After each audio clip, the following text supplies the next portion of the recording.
Thank you. This is like deja vu all over again, as Rodney Dangerfield said, but I appreciate all the opportunities to come and talk to the folks. I got into this race in 2012, 10 days after the race had concluded in November of 2010.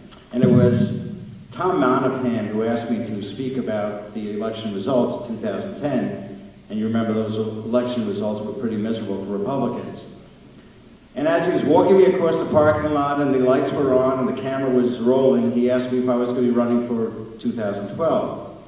And being a businessman and not a political being, I answered the truth and I said, yes, I'm going to run. What a mistake that was so early. So I've been running for a year already, and I'm halfway through the marathon.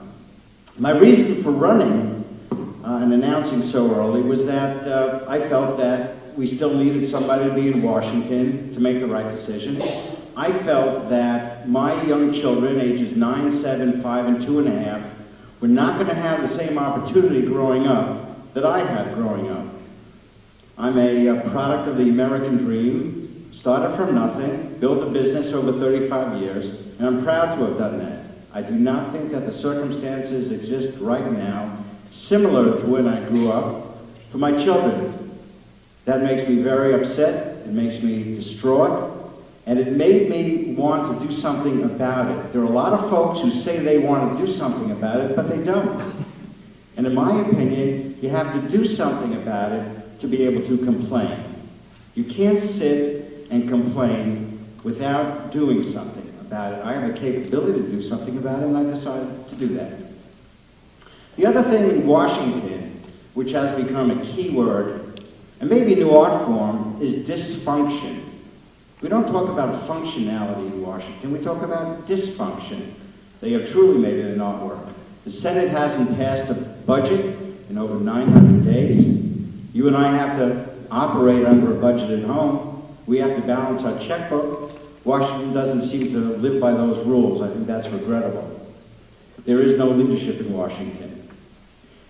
As evidence of that, we were all witness in July or August to the budget discussions. Now, for some reason, it seems that in Washington, there's nothing like the last minute or nothing would get done, right?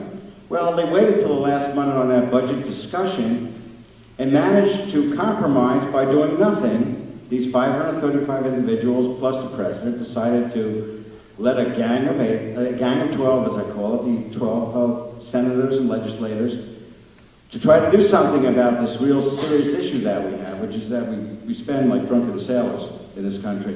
And what have they done? Nothing, predictably. This is really regrettable. We have to have leadership in Congress. We have to have people who stand up and say what's right, say what's principled, and act accordingly.